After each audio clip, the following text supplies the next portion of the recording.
Hi friends, இங்கே பாருங்கள் boat neck தான் தைச்சிருக்கேன். நான் வந்து இந்த ஃப்ரெண்ட்ஸஸ் கட்லாம் போடல. நார்மல் நம்ம சாதா ப்ளவுஸ்க்கு 3 டாட் பிடிப்போம் இல்லைங்களா, அந்த 3 டாட் தான் பிடிச்சிருக்கேன். இதுமாரி பிடிச்சா நம்ம வந்து பேக் கொக்கி வச்சு தைக்கும்போது நல்லா ஸ்டெப்பாக நிற்குது. நம்ம இந்த ஃப்ரெண்ட்ஸஸ் கட் வச்சு தைச்சோம்னா ஒரு மாதிரி சட்டை மாதிரி முன்னாடி ஃப்ளாட்டாக இருக்குது. இதுமாரி நம்ம பட்டி வச்சுட்டு இதுமாரி தைச்சோம்னா கொஞ்சம் நல்லா எடுப்பாக நல்லா இருக்குது அவங்களுக்கு. நம்ம இதில் வேணா கூட கப்பு வேணா கூட மேலே கூட அட்டாச் பண்ணி வச்சுக்கலாம். இதில் லைனிங் கொடுத்து தைச்சிட்டு தனியாக லைனிங் அப்படியே கப்பு மாடலில் தைச்சிட்டு வேணால் நம்ம இதில் வச்சு இந்த 3 இடத்துல 3 டாட் போட்டு கூட நம்ம இப்படி வச்சுக்கலாம். நம்ம சௌகரியம் தான். ஆனால் இந்தமாரி நான் டாட் பிடிச்சனால இந்த கப்புக்கு இப்போ தேவைப்படாது. இந்த கப்புக்கு வேலை இல்லை, அப்படியே நல்லாவே இருக்கும்.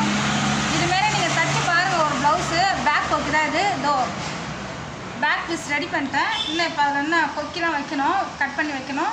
ஃப்ரண்ட்டு மட்டும் ரெடி பண்ணி வச்சுருக்கேன். இதுமாரி ஒரு ப்ளவுஸ் தைச்சி பாருங்கள், நல்லா வரும். தைச்சிட்டு சொல்லுங்கள். ஓகே, பாய்.